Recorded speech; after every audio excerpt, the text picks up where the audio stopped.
بسم اللہ الرحمن الرحیم۔ السلام علیکم۔ مولانا جلال الدین رومی فرماتے ہیں، محبوب بننا تو ہر کسی کے بس میں نہیں، لیکن عاشق بننا تو بہت آسان ہے۔ اگر اللہ نے تمہیں اپنا محبوب بنایا تو تم اللہ کے عاشق بن کر زندگی کا لطف اٹھاؤ، کیونکہ شدید محبت کا حقدار تو صرف اللہ ہی ہے۔ مولانا جلال الدین رومی فرماتے ہیں، اگر آنکھ کی بینائی ختم ہو جائے تو انسان رات اور دن میں فرق نہیں کر سکتا۔ اسی طرح اگر انسان کا دل اندھا ہو جائے تو وہ حق اور باطل میں فرق نہیں کر سکتا۔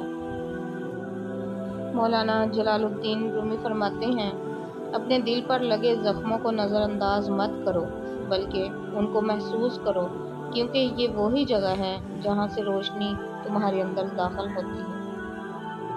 مولانا رومی فرماتے ہیں، اے لوگو، بہت سے شیطان خصلت صوفیوں کی شکل میں موجود ہیں، اسی لیے بیعت میں ہرگز جلدی نہ کرو۔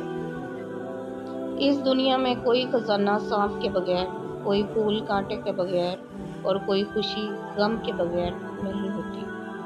مولانا رومی فرماتے ہیں، غمگین نہ ہو، جو بھی تو کھو دیتا ہے اسے کسی نہ کسی اور نعمت کی صورت واپس پا لیتا ہے۔ چہرے کو پرکشش کرنے کے لیے جب بھی کپڑے پہنے یا بال سنوارے یا آئینہ دیکھیں یا کوئی بھی بناؤ سنگار کریں تو منہ ہی منہ میں بسم اللہ ما شاء اللہ لا قوت الا باللہ پڑھتے رہا کریں۔ اس سے نظر بد سے بھی حفاظت ہوگی اور آپ کے حسن میں بھی نکھار اور چہرہ بھی خوبصورت اور پرکشش ہوگا، لباس میں بھی برکت ہوگی۔ آپ سے ایک التجا ہے کہ میرے چینل کو زیادہ سے زیادہ لائک، شیئر اور سبسکرائب کریں۔ بہت بہت شکریہ۔ السلام علیکم۔